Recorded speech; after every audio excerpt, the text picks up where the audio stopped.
Hello, everybody. It's John Browning with the Building Your Life podcast. We're back for another week, and we have a repeat podcast guest because Brett is just too cool not to have on again. And he does some of the things that I get questions about all the time.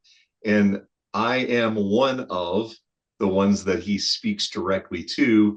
A lot of my clients are in this kind of, I don't know whether it's an age bracket, Brett, or whether it's more of a stage of life where deciding that, hey, I've chased the corporate dream, I've chased the almighty dollar. Not that you're stopping chasing the almighty dollar, but you've decided you want a better life. And that's what the Building Your Life, not just your portfolio podcast and the book and everything that I do, is really all about.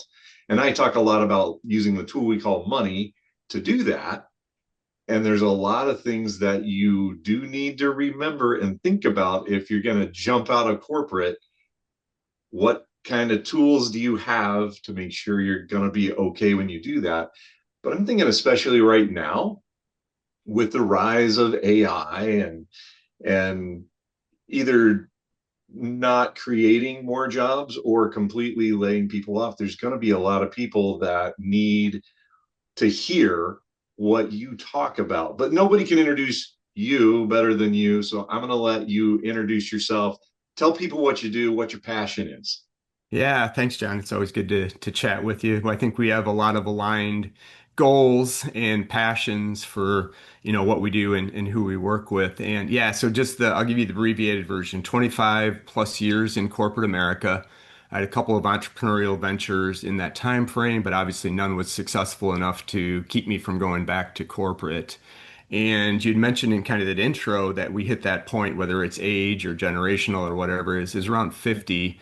I was in the corporate role. I'm like, there's got to be more to this, right? And so I made the leap into management consulting, right? Because, by the way, if anybody's considering that, talk to me first. Not all bad, but man, that's definitely a younger person's game when you get into management consulting.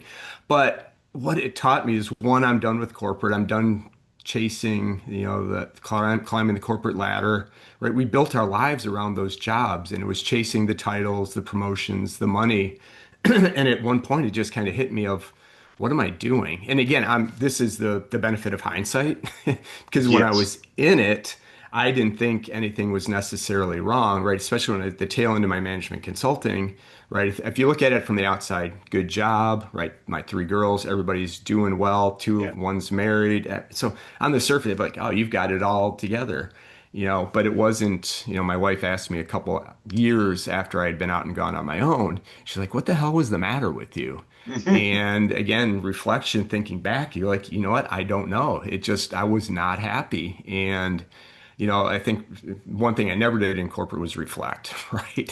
What, Don't have time. why did this Right. project didn't go right is whatever. But now as I'm getting definitely more philosophical about this and, life has become the bigger driver than the job, wasn't chasing anything anymore. And you could argue that climbing the ladder isn't maybe what you should be chasing, but it served its purpose for me, right? It got the girls through college, paid for things. You got your But I experience there. You learned a paid the lot. dues Yeah. 100%. But I'm like, now what, right? Because I know I'm not going to get in the C-suite, and the C-suite takes care of the rest of your life, right? You're paid off the money Mhm. you make. And it dawned on me, I'm like, what is my end game here, right? Yeah. A decent 401k, but if I live to the age I want to live of 95 and healthy, that's 35 plus years. I need revenue, right? Or money to Yeah. live off of. You need cash flow. Yeah. We talk about And how to create cash flow all the time here. And Yeah. as you know, where my family is big Disney vacation club, and that's going to be expensive. So how am I going to fund all these things? And it was interesting that I had never even thought about what the end game was while I was in the game. And I realized that one, corporate is not going to do it. So how am I going to figure out, what's next? And so I went into solo consulting, did that for about a year because it was a logical step, right? That's what I was doing. Then stumbled into fractional leadership again, which was a solo business. Like that, gave me some energy. And then over the course of the 2 years after that, I think when I counted, it's like 9 different ways that I monetized my corporate experience. from business development to advisory, did some coaching, did these other things. And I'm like, all right, this is starting to energize me. But then I had the idea, the epiphany that there's got to be other Gen Xers like me out there that are we're feeling the same way. Like, what are we going to do? What is the end game with this, right? We don't have pensions, right? They're not going to pay us. And at the time, I thought you had to start like a real business. Not that solo businesses aren't real businesses. I've lived it for 5 years, so I know they are. But I Yeah. was thinking you had to start a company or open a restaurant or a cafe and these types of things. But when I realized that solo was a realistic path, and quite honestly, one of my taglines, it's easier to find your first customer than your next job, which we can get into later, Yeah. realized that there was a lot of folks stuck in corporate that didn't even see right this path. And for the first 6 months, I'm like fired up. I'm like, let's go, let's reach, it was crickets, right? My content on LinkedIn was geared towards that. And I had a few friends and family were doing the rah rah and yeah, picked up a few, sympathy clients. And, I'd even changed the name of the podcast to the Corporate Escapee then, but nothing. So I'm like, all right, maybe I am the only one or just the only one, midlife crisis, whatever we want to call it. Yeah. And I made the fateful decision to goof around on TikTok. And for the first few months, I was just apologetic. My three daughters are like, Dad, you're an idiot. TikTok. But I'm My telling kids you, always say that. Let's say, yeah. yeah, right. For this one specifically, like, what are you doing? I'm like, you know what? I'm just having fun. I figured it's a, short messaging platform. It's short attention span like me. And, right place, right time, right message. And less than, I went from maybe, 15 followers to just 2 weeks ago, crossed 70,000 followers on Wow, that's TikTok. amazing, Brett. That's It's amazing. crazy. And the craziest thing about it is 80% of those folks are over the age of 40. So it's not the 20 somethings that are burned out from, their 2 years in corporates.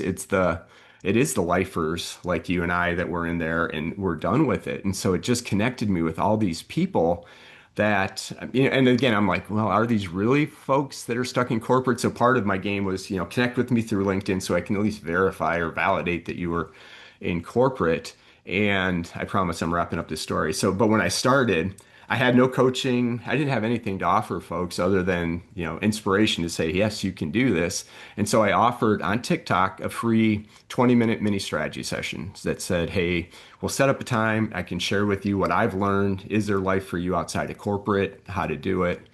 And over 300 people took me up on that Wow. offer, which is That's a insane. lot of phone calls. That's a That's a lot of lot 20 of minutes. I'm it doing the was. math on that. That's a lot of time. Yeah. Thankfully, it was just 20 minutes, and they were structured. It was a Got 6 weeks process. of phone calls. But after the first 100, I'm like, yeah, it took me 100 to realize I'm like, this is dumb. Not that I'm having the phone calls, but I'll connect with them on LinkedIn, and you know how that kind of works. Everybody just kind of disappears. I'm like, so there's got to be something I can do. That's when I started a free Slack channel. Just said, hey, let's have everybody join here until we can figure out how we can work together on things. We'll grow.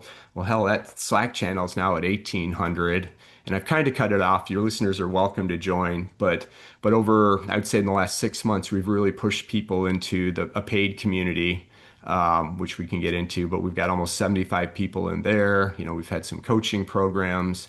The podcast, help with thanks to TikTok has gone in the right direction. And as I was telling you offline, where 6 months ago, 50% of my business was coming still through fractional, type of opportunities. Now I've gone all in on the Escapee ecosystem and building this out and helping people and seeing where it's going. So, Mhm. the beauty, the one last thing I'll say on that is you're talking about generational. I think one, I focus almost exclusively on Gen X. I am that. I can speak the language, but when I talk to people, millennials, they get it, right? They've been in corporate 15 years. They're actually probably a little smarter than I was because they're already seeing now in their mid 30s what's the end game, right? Where is this heading, right? I can't put enough in my 401k. You'd probably argue you can if you were smart about it, but the majority of us who aren't as disciplined as we need to be, right, probably didn't put enough in there. So I think there's this next generation of folks and is heading down a path of how do I take control? I think that's what I'm finding is the biggest one is everything in corporate is reactionary. You think you're in control, you're not. You're You're, not even close. Yeah, not oh, even close. I mean, And Microsoft reminded of this week, right? yep. Their highest stock price they've had, and they announced layoffs right after it. So, thanks for the effort. We're cutting more people. So Hmm. it's Thanks for getting us here. You're gone. exactly. So anyway, so hopefully that did some justice to the intro, but I thought the context was important. Yeah, there's probably several dozen or maybe more that just based on that would love to like figure out how's the best way to get in contact with you, which we are going to have down in the show notes, folks. It's right down below. But just how's the very best way for them to get in touch with you? Yeah, if anybody's just curious, connect with me on LinkedIn. I'm happy to still offer that 20-minute conversation, share what I know. I'll be honest with you, if corporate's a better path for you, rarely found those people, but it is you got Some to do what people you it need works to. great. Yeah, and Exactly. And if yeah, you're, and honestly, they're probably not reaching out to me if it is. So you're I right. figured it's Exactly. so that way. And then, we call it the Escapee Collective, and we've got three different, I'll send you the link to it, the three different kind of tiers. Because one thing I figured out is the solos are in different stages. And I'm sure you went through this. We've got the folks still in corporate that are building. It's a very large amount, or want to build. They're preparing for the worst. So we've just added that works track. We've got the recent escapees who are building. They're high energy, highly motivated, consuming everything. And then what I'll call is the established, right? They've been out a year or two or more, but they can get better, right? They want to figure out, how do I work fewer hours, make more money, find some referral partners. So we've got kind of three work tracks within the community. It's $20 a month, so it's not going to break you. I guarantee if you Yeah. come to one of our meetings, we'll save you that much in time. But I found it just having the paid, a little skin in the game helps motivate people to Yeah, keep coming absolutely. back. So anyway, we'll Yeah, put it's that a in there. Happy yeah. to have you. That's something I learned in business long, even not in business. The first time I learned that having skin in the game actually matters and it's actually better for the person that's paying it was we were running a kids club at our church, and everything was free. And we'd have one week we would have a bunch of kids, and then the next week we wouldn't have any. And you did the same amount of preparation, and you wanted the kids to get the benefit. And somebody mentioned to me, he said, "Well, what do you charge for?" I said, "Well, it's a church. We don't charge anything for it. Well, you shouldn't charge things for that." He's like, "Oh no, charge $20." And that's what we did. It was a nominal fee and it was $20. Suddenly everybody came every week and the kids got a lot more benefit out of it. And the Interesting. parents ended up liking it better too because they could drop off their kids and go out to eat or do what they needed to Right. do. Everybody was happier and they were paying $20 and it offset some of the expenses of running the club. It's not unlike if you like, I will meet with just about anybody I'll do a 30-minute call. And and I don't think I'm being arrogant when I say this because I've just done this for over 3 decades. Right. 30 minutes with me, 30 minutes with you on your topic is invaluable. You're not going to be able to teach them everything you know in 30 minutes, but you can listen for 15 of those 30 minutes and you're going to see things that they just don't see because they're too close to it or they've never experienced what you've experienced. So I think it's really important to throw some money at that, have some skin in the game, as you say, and that helps keep you dedicated. I paid for this. I better show up and see what I can get out of it. And if you Yeah. don't get anything out of it, I'm sure they can exit at a certain point, right? Yeah, well, I tell them if anybody doesn't see value in the first month, I'll Venmo your $20 back.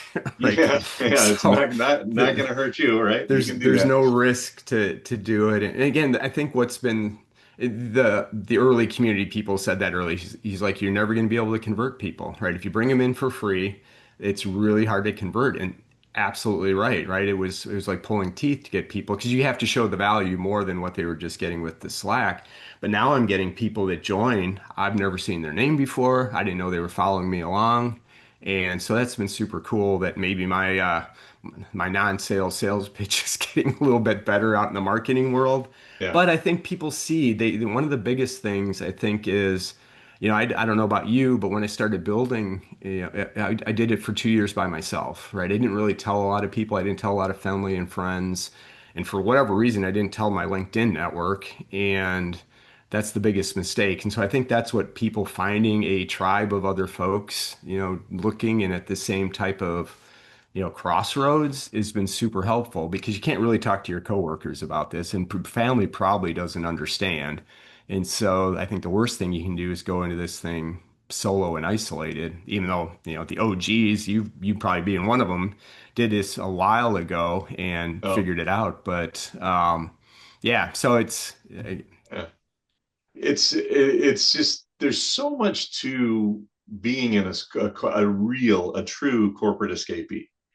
If you're in your, say, I'm just going to stereotype here a little bit, forgive me, but 50s ish, like 50 yeah, to 60, right in there, right? And you come out and you're somewhat unemployable, right? yeah, Because yeah, I mean, it's a real thing. Ageism is a real thing. Nobody wants to hire you. 100%.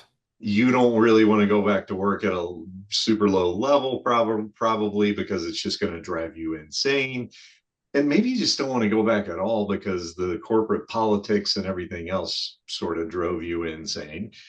But you have all of this knowledge. And like I made a post today on LinkedIn because I drove across the state yesterday to Tampa to speak with a group that does something that I don't do a lot of, and I'm certainly not the best expert in it, but I taught them what I know. And so I spoke for I think 45 minutes or something like that. And afterwards, they taught me some of what I needed to know. And if you always got to be teaching what you know and always got to be learning from somebody else who's been there, done that. And I really believe that and it just becomes more and more apparent when you're that a corporate escapee, you start realizing what you don't know. And part of And you that's just accept that. maturing and just accept it. And it's, you're so much happier that way, right? Oh, 100%. But the thing that's been so interesting is the amount of doubt in people that have you call it highly successful corporate careers. You can define success however you want, but if you've navigated the corporate politics for 2 to 3 decades and provided for your family, doing this, you're successful. But yet now they're starting to doubt themselves in the corporate world, and then even more so doubting that they could go out on their own and do this. I'm like, at first I'm like, you got to, this is a joke, right? You don't have. I'm like, no, it's almost universal that it's just in the bubble or wherever they found success now thinking going on their own. It's they think what the analogy I use is like they think it's a tightrope between skyscrapers, right? So you're escaping corporate, you're going to solo, but if you make a misstep, you fall, right? 75 story. No, you're 16 inches off the ground, right? If Right. it wobbles a little bit, you step down, you either step back on the wire, you keep going, or you can go back the other direction. No harm, no foul.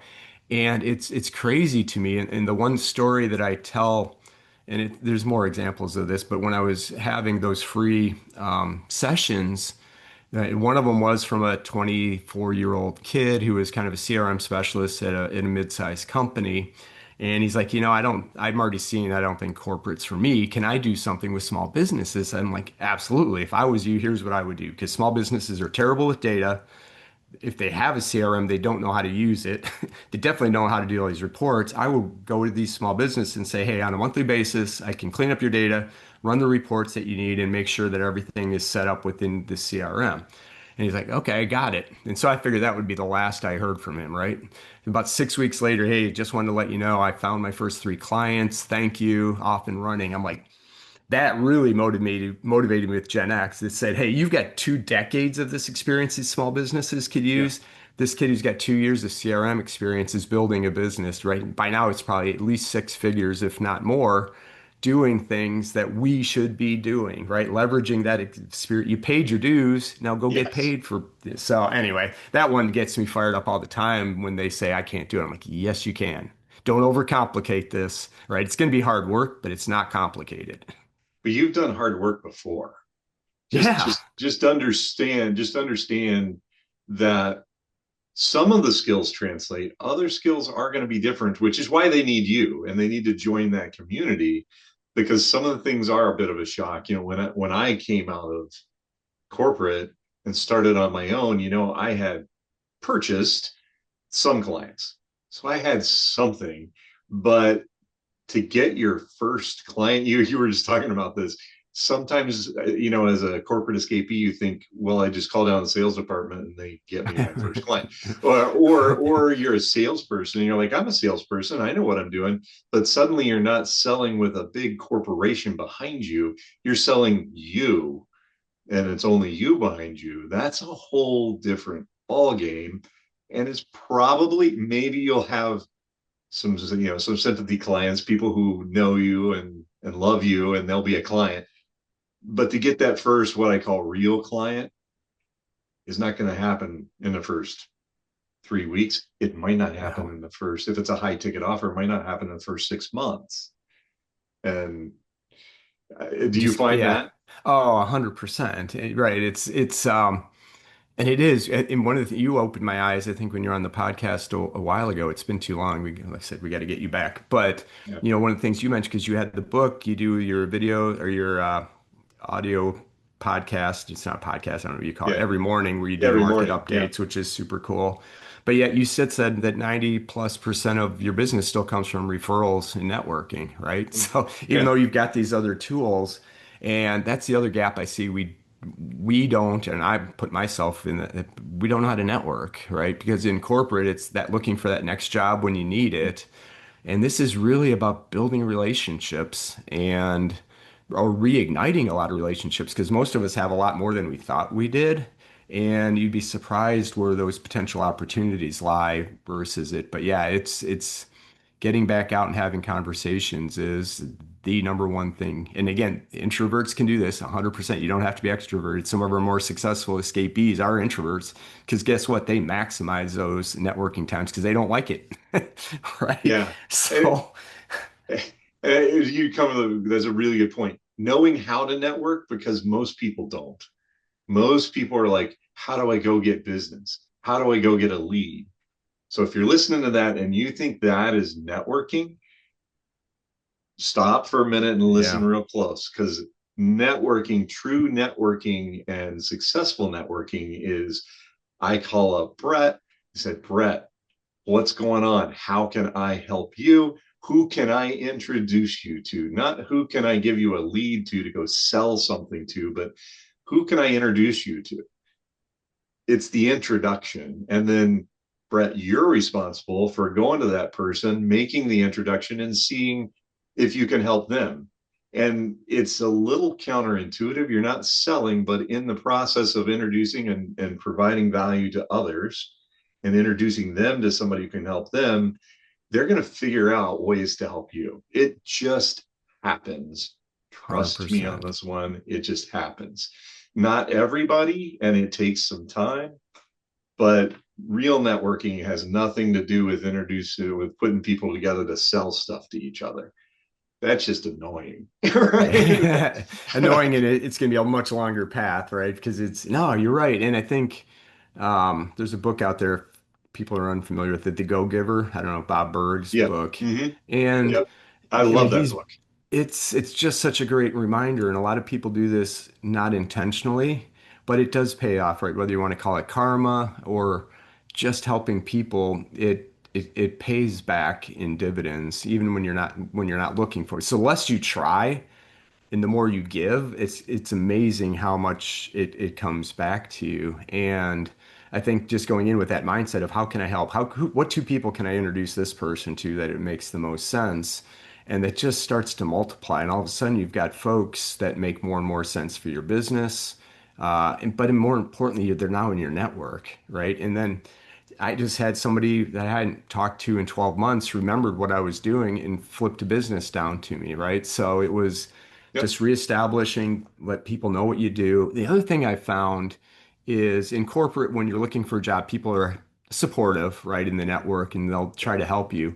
But man, if you tell them you're going out on your own, you're starting your own thing, people are genuinely excited and will find a way to try and help you. It just I don't understand the psychology of it, but people will be super supportive. If they're not, then they're not the right person in your network, to be honest with you, right? So Right. that's that. Yeah. I think the reason for that, I think, who knows if I'm right or not, but is that corporate has really never really helped anyone. Corporate is in, and nothing wrong with it, right? They have to report to their shareholders. Yeah. They are owned by people like me, and that's who they report to. But corporate has never been in business, big corporate has never been in business to help their employees. No. I don't even know if people say it used to be that way. I don't think it really ever was. I say they used to at least pretend. Now they don't They even used pretend to, anymore. now they don't pretend anymore. No, they're like, you work for me, you do what I say. And if I don't want you anymore, it's not convenient for me. I'm going to lay you off and good luck. Yeah. Have fun. Now I do think, and yeah, because I'll get into TikTok spats sometimes with folks that say, "Well, it's always been this way." I'm like, back in the day, right? I sound old, but in the 2000s plus, before the financial crisis, layoffs were a last ditch effort, right? You didn't because it damaged your brand because it was hard to come back from. I think the dot-com bust, really started to accelerate some of that. Now it's a business strategy. You're talking Microsoft record highs, and guess what? Announcing more layoffs. So whether Mm-hmm. performance is good, I mean, Southwest just sold their soul, right? They built their Mm. business on that free bags and no layoffs. They've just laid off people, and now you're charging for bags. So Yep. yeah, that was kind of And now not that you have I, assigned seats, I heard too, just the other day. So they've yes. completely changed their whole model. What made them who they are, they just completely changed everything. And we'll see if it's successful for them. But It'll probably pay off for the CEO as far as because the other thing I'd love your take on this is, just looking at tenures of CEOs are much shorter now. So what's their incentive for a 20-year strategy? It's not, right? Bonuses and stock price and everything else is, you know, 3 quarters out, 6 quarters out max. So what decisions are they making for 10 years down the road? They don't care. Right. And mm-hmm. maybe they do, maybe they don't. I'm going to bet no, but I don't want to put I'm everybody, sure that's there are too some. broad strokes. Yes, there I'm probably sure there are. are some. Yeah. But don't fool yourselves that layoff's not going to hit you because you're doing a good job. It has nothing to do with performance. It's a cost, right? A line item that Mm-hmm. once you become more expensive, you're going to be moved to the top of the heap. So we talked about, the importance of understanding what the struggle is, but also understanding that it is possible. And you have a whole network, a whole group of people who are actually doing that, including yourself. And I've done it. You can do it. And you talked about it not being as it, yeah, there's risk, but it's not a tightrope 75 feet up in the air that if you fall, you're never going to recover ever again. But what is like what's another thing that people should know? I mean, I have one because of what I do, but what's like another number one, number two, number three thing that people should know before they sort of start walking across that tightrope that's really only 16 inches above Yeah, the ground? I can tell you from hindsight, right? I didn't think about what I wanted right next, right? Corporate quit on me. I was going to prove them wrong. I'm going to go make more money than I was making in corporate, and that was my sole motivation was to figure out how to do that. But then once I got time back, I'm like, huh. I kind of like this time thing, right? But man, I am highly inefficient. So I went through a whole journey to figure it out. But take the time to figure out what's really important to you. And depending on what stage you're at, right? If you still have kids in college, you may have some big financial things you have to worry about. Me, right? I've got 2 weddings, 2 daughters, 2 weddings coming. Those are my biggest expenses, at least known expenses right now. So I need to be wary of that. But I want to build, and part of now what I'm focused on is maybe my internal legacy and building towards something. But it's take that step back, what is your financial runway and define what you want. And mine's changed, right? I do this every quarter just to say, am I on the right path? And I'll look at it from a happiness score. And again, people that knew me in corporate, you have a happiness score? I'm like, yes, I do, Right. man. That I'm balanced. Am I still heading on the right track? Because what was important to me 2 years ago is now shifted, right? As it's going. So take that and make sure you start trying to build work into your life, which yes, it is possible versus your life around work. And take that step. And the other thing I would say is you just go at it with urgency because, people get the layoff packages. Well, I'm going to take a month off. Again, that's fine. You should recharge, but attack this thing because the sooner you can get that, the framework I like to use for the new people is BAM, like belief, action, and then momentum, right? The belief, yes, you do have it. You've paid your dues. You've got more than experience. And I tell people if somebody paid you to do a job in corporate, there's a small business that needs your help. There's different ways to structure and how you can work with them, but absolutely needed. Action. Don't plan, right? Overanalyzing is the biggest problem that I see. I need the perfect website. I need the perfect offer. No, no, no. Get out there, start having those conversations, focus on the problem that you want to solve for these businesses. And there's ways to do it, right? We don't have to be super structured. Small businesses aren't expecting a detailed SOW, right? Maybe Yeah. you spend 2 hours a month with this business to get started, or you go to 8 hours a week, and just depending on what the business needs.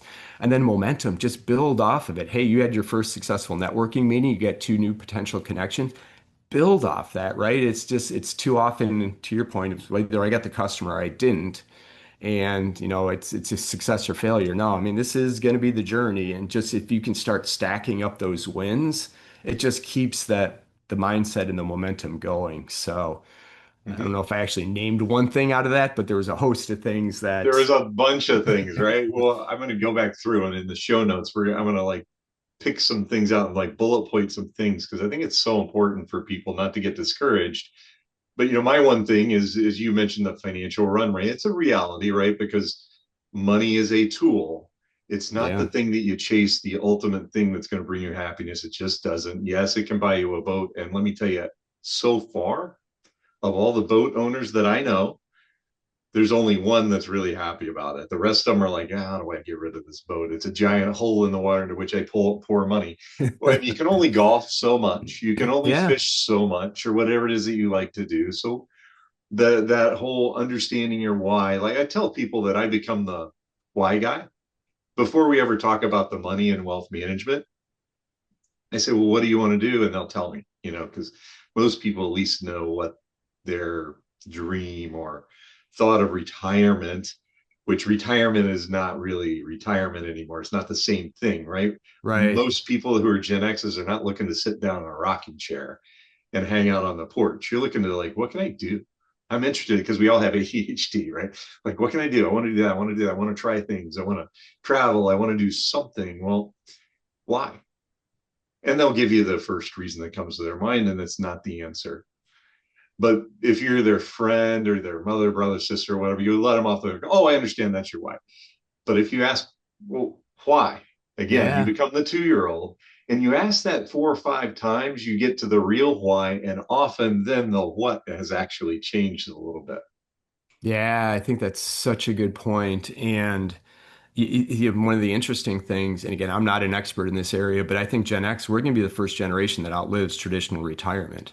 Because even my wife to this day, she's like, "Well, what are we going to do for retirement?" I'm like, "Well, what is retirement?"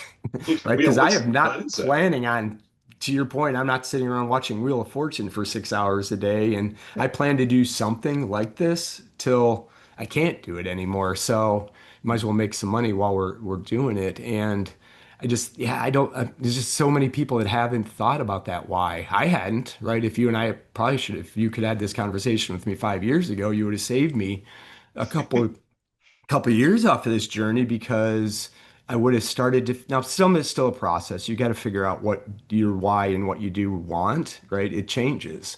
It And does and not change. maybe not it changes or you start to uncover what really is important, right? It's like I said, we have our first granddaughter. She's 6 months old. Holy cow, that just changes.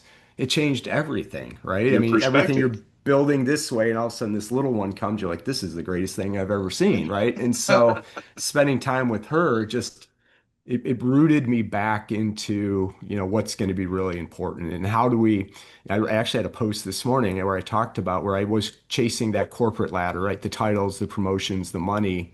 Now I'm chasing the experiences, right? Or the moments, right? Mhm. Because I also mentioned they're having their house fixed up, so they're living with us, which is awesome. My son-in-law may disagree with that, but for the most part, but it's been awesome. So, at 8 o'clock in the morning, I can go hang out with her for a half an hour or, get her up for a nap or those things. Those little moments, if I was still in corporate and Zoom calls from 8 a.m. to it's not going to, or even worse, I'm back in the office. Oh my God. No. Yeah. Right. So it's again, if you would have asked me a month or a year after I had left, I wouldn't have had the perspective of what I'm chasing, but it is how can we build more and more of these experiences that we did while the girls were young, but we did those experiences around the job, right? When Mhm. you had vacation or you had to ask for time off and so we were able to do some of those things, but now again, if I'm fortunate enough to go the next 30 years, I'd be super intentional about building as many of these things as possible. So, And it's not that you don't work as much. You actually, no. I'm going to warn you. If you're a corporate escapee, you'll probably work more. You'll work harder, but you're going to be working for you, and you're going to be able to have. I talk a lot about creating financial flexibility to be able to be a corporate escapee and how to do that. But you also, in doing that, you create time flexibility, like you're saying. You decide when you're going to work. You decide whether or not you're going to purchase maybe the tool that's going to make you more effective and be able to work smarter, not harder, or whatever. And rather than trial and erroring everything, you're still going to have to do some of that. If Yeah. you're part of your group, if you just take a few minutes and talk to somebody like me on the financial side, there's so much out there that people just don't know because they don't do what I do every single day. And I'm a nerd about it and I actually like doing it. Same thing with you. There's not that many people who really concentrate on helping people do this. And you don't have just your own experiences, you've got your whole community's experiences that they Yeah. can build off of. They can massively accelerate their success. And again, try it, right? Because I think that's the biggest thing, at least in my perspective, would be the regret if I wouldn't have at least tried something. And again, you can always go back to corporate. It's going to be harder. It's going to get at some point, you're not going to go back to corporate because they're just not going to take you at any level at any entry. Ageism is absolutely real. And corporate's going to be a dumpster fire, right? AI is going to disrupt this. And the big corporate's not going to be able to take advantage of it. Small businesses are, mid-sized companies will if they stay out of their own way. But guess what? Even with all these automations, what AI needs, it needs experience that you have, right? If somebody's going to build a financial model, I mean, I'm not going to trust a 20-year-old kid just to pull data from the model that's permanent. I'd want somebody that's been doing this for 30 years to influence and drive it. So I think we as a Gen X is set up really well to take advantage of these opportunities because even these small businesses, if they're going to automate everything, which they should, they still need the wisdom to Yeah. pump into this thing. And so again, we overcomplicate it way too much, and there's money to be made, and you can decide how much you want to make and how much. To your point, I'm working more now than I have been, but I want to, But you right? want to, and yes. And there's But I others that think you are. said this, you said it for the first time like ever. I think you said you're excited to work. Every morning, right? Yeah, Even every morning. Here's and move, I feel the same way, Maybe not every morning. There are some mornings that are harder than others, but it's I really enjoy what I do.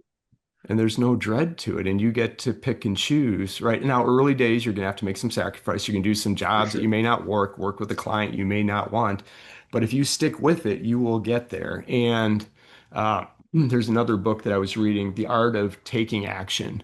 Because Mm, part of me was like, God, I'm seeing, like I said, with 1,800 people in the community, I was seeing like there's a percentage of folks, very small percentage, that we talk or they get involved, they're off and running, right? They're building, they're going, they're having conversations. Then there's a group, I'd say about 30% that are into it. They want to do this. They're a little hesitant. They need some nudges, need some support.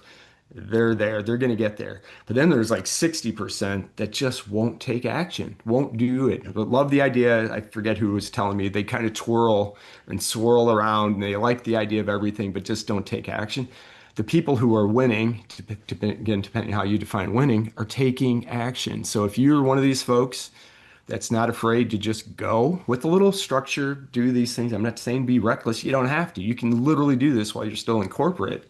But I don't know where we lost that gumption somewhere of just, I think, well, corporate beats it out of us, right? Don't rock the boat, don't take chances, overanalyze.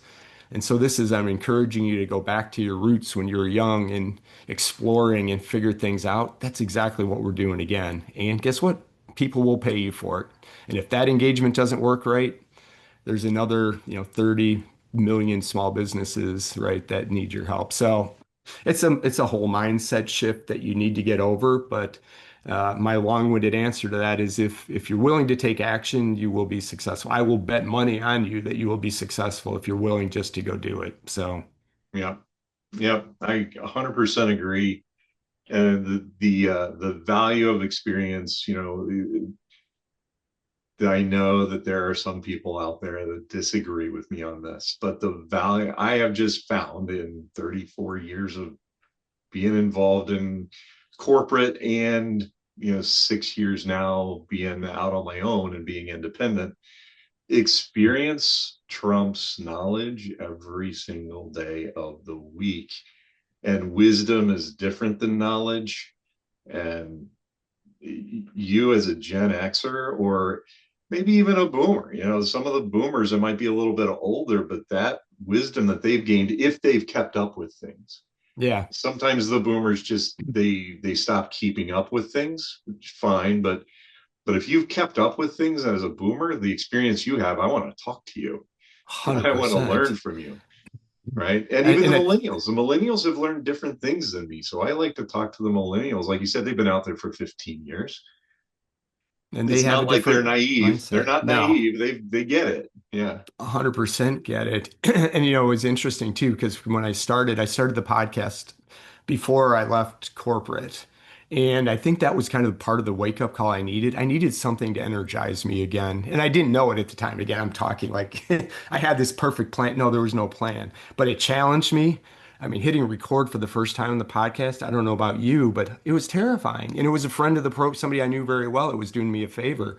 Then after I recorded, it took me another month just to hit publish for the first time. And but then that kind of started a journey of learning. I got connected, with folks like you, authors, business people. All of a sudden, I can guarantee you, I've learned more in the last 5 years than I did in the last 25 years combined, easily.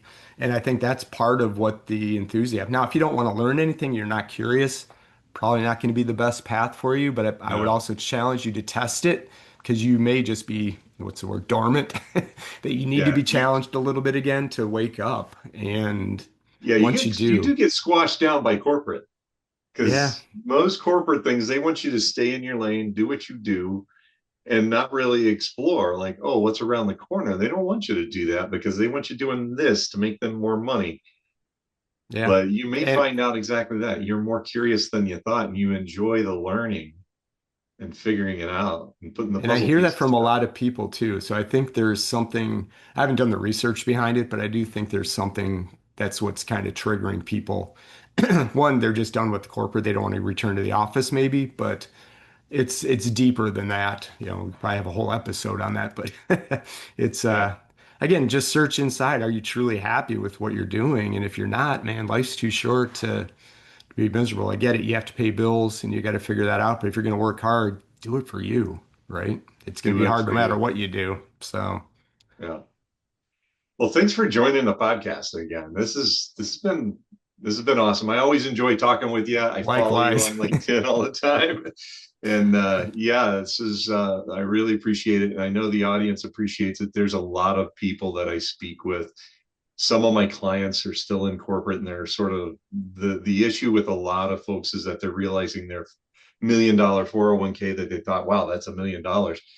It's actually the $700,000 401k, and it's going to have to last them, as you mentioned, maybe 35, maybe 40 40 years years. Yeah. where they're paying their own paycheck. And because it is not $1 million, it's got a lien on it from Uncle Sam. And they didn't do the tax planning, which I can help you with. Don't pay Uncle Sam that much. There's ways to avoid that, but most people just, they were never taught that. We were always taught max out your 401k. Not that that's a bad strategy, but Right. there's ways to adjust so that you don't end up with this massive tax bill at the end. It's like one of the biggest tricks that corporate America sort of played on us back in 1978 when they got rid of the pension plan. They said, oh, you want to defer those taxes, which is a great idea. Don't get me wrong. But if you don't take action before you hit retirement, there's more than just federal and state tax. There's also Medicaid tax, this little thing called IRMA, and your healthcare gets way more expensive if you are drawing from that traditional 401k or IRA. So just some small tweaks along the way can put you on a path to be successful as a corporate escapee. And So John, that's why you're coming back on the podcast to educate the next generation of escapees that are out there, because that's definitely one thing 90% of our folks aren't well versed in is exactly what you do, right? Because in corporate, it got deposited, it went into the 401k. I didn't have to think about it. All of a sudden now you got cash flow. It's a good problem, by the way. But yeah, it's yeah, 100% right. So yeah. you're going to be super busy, I think, over the next couple decades, or as busy as you want to be. But yeah, there we go. As busy as I want to be, I don't want to be too busy because I got grandkids too. I just had a new one 2 weeks old. Oh, awesome. Yeah. Congrats. How many is that now? Four. Yeah. That's Four so fun. grandkids. I must be old. No, we're just the younger generation that's having. That's what I said when at first. I'm like, my God, my daughter's pregnant. Now I'm like, it's the greatest thing, and I'm like, all right, I can see. I don't have to rush through the net to get to four, but I'm Yeah. completely on board with this thing now. So yeah, so awesome. That's congrats on that. Yeah. Thanks. But everybody knows how to get a hold of Brett. You just go to, I'm looking at his LinkedIn over here on my other screen here, Brett Trainor. Easy to spell. Just go connect with him. And you guys all know how to get in touch with me, guardianrockwealth.com in the contact us, or text the word life to 321-421-5213. You get all kinds of free information. And no, I will not just start sending you random texts. I just need to have that's just an easy way for you to get all of the free training and materials that I put out in the world every day. So we will And make see sure everybody in a couple weeks. and subscribe to John's monthly or week or daily market updates, man. It's I'm not a financial big, but it's part of my morning routine now. And if you're a few minutes late, I'm like, where is he? But But yeah, I do. I get say, hey, are you okay? If I didn't do it one morning or I didn't do it until late. and then Yeah. the other morning you were like at 3:40 a.m. I'm like, whoa, somebody's up early or That's the one where I had to drive to Tampa. Yeah. Oh, gotcha. I'm like, dang, Yeah. okay, that's good. So anyway, if you don't subscribe, you absolutely should because it'll keep you up to date on what's going on. And knowledge is power. So anyway, Yeah. thanks, John. Thanks for having me. I appreciate this. All right. Sounds good. We'll see everybody in a couple weeks on the next Building Your Life podcast.